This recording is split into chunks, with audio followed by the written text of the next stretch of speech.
Here we go. Hello and welcome to Bounding Into Comics. My name is John Trent. I'm the founder and editor-in-chief at Bounding Into Comics. Today I got a story about Teen Mom producer and the director of American Psycho 2 claiming that whiteness is a disease. Those are his words, not mine. So let's get to this here. As you can see here, Teen Mom producer and American Psycho 2 director claims, quote, whiteness is a disease is the headline. And that is indeed what he did. So the executive producer on Teen Mom Girls Night In and the director of American Psycho 2 All American Girl, Morgan J. Freeman, recently took to Twitter where he described whiteness as a disease. Freeman, not to be confused with the actor Morgan Freeman. I'm not sure if you would, looking at his picture. I don't think you would, but it's possible that you might confuse him based on his name. He does add his initial to differentiate himself from Morgan Freeman, the actor. But he wrote on Twitter, quote, being anti-racist starts by admitting whiteness is a disease. That is what he wrote on May 16, 2022, 11:49 a.m. Eastern Time. He then decided to justify his blatant racism, because that is what that is, describing people who are white and whiteness as a disease. That is racism. By providing his own definition of what whiteness is. This is how he tries to justify his racism. He wrote, whiteness is a dominant cultural space with enormous political significance with the purpose to keep others on the margin. Sounds like critical race theory to me, and that is exactly what it is, because just before he went on these tweets, or I guess, yeah, just before 6:23 p.m. here, and then 5:39 p.m. here, he actually wrote this: America needs way more critical race theory and way less great replacement theory.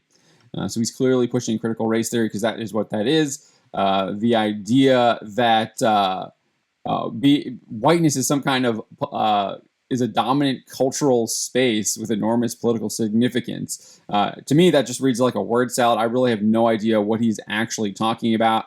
If you actually look at the world today, you can just see that this is a straight up lie.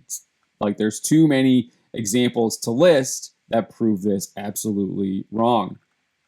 Anyways, though, what's funny is this guy's like, we need way less great replacement theory. Well, back in November 2021, this is what he tweeted. Why can't Republicans just accept that the whiteness they so cherish will be bred out of the human race? So he's wants more critical race theory and less great replacement theory, and he's literally advocating for great replacement theory here, claiming that whiteness is going to be bred out of the human race. So we have a bunch of other examples of this guy's like literal hatred that he just posts on Twitter seemingly all the time, and there's so much more. I didn't even cover. I don't even think I covered a quarter of it. I mean, this guy has a lot. I just picked some of the most egregious examples that I saw in the short time I was looking through his Twitter feed. But this is what he said here. He went after Tucker Carlson, implied that he is a white supremacist, and he shared his 26-second clip of Carlson. I'm not going to play it, but this is what he says in the clip. How precisely is diversity our strength? Since you've made this our new national motto, please be specific as you explain it. Can you think, for example, of other institutions such as marriage or military units in which the less people have in common, the more cohesive they are? Do you get along better with your neighbors or your coworkers if you can't understand each other or share no common values? Please be honest as you answer this question. And as you can see here, Morgan J. Freeman described that as white supremacy. Just utterly ridiculous. Doesn't make any sense. And then we get here. He said, and then he blames Tucker Carlson for the Buffalo shooter. He wrote, the blood is on the hands of Tucker Carlson, whose white supremacism was the racist murderer's inspiration. I'm sorry, one person's actions are not justified by another person unless they're like specifically involved in that other person's action, such as maybe hiring a hitman or something like that. Tucker Carlson going on Fox News and opining about his ideas does not make him culpable for what someone else decides to do. As human beings, we all have our own choices. Morgan J. Freeman has chose to be a racist, as his tweets clearly show. No one is making him do that. He's freely choosing to do that. He also called Donald Trump a, quote, racist white supremacist prick. September 2021, he asked, when will that racist white supremacist prick Donald Trump be indicted? Again, going after Donald Trump. And then he's also gone after Tennessee or Kentucky. I think it's Kentucky. I wrote Tennessee. I think it should be Kentucky. I think he's from Kentucky. Kentucky Congressman Thomas Massey. He wrote, you and your family are intentionally inciting gun violence, murder, and white supremacy. You should be expelled from public office immediately. ONGFYS. I'm sure you guys can figure out what that stands for. He also went after California Republican Kevin McCarthy.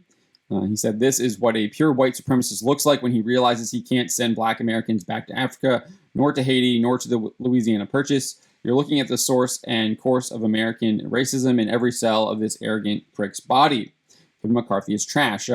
Reading your tweets is actually we're looking at American racism. Reading your tweets, Morgan J. Freeman, not what Kevin McCarthy has to say. And I'm not even sure what he's referring to here. July 2021. But reading your tweets and you just calling all these nasty names to people that you're politically opposed to, I think shows your hatred. It reflects on your character, not them. And then to top it all off, this is where we really get it. I mean, you can't really top this. He calls an entire political party white supremacists.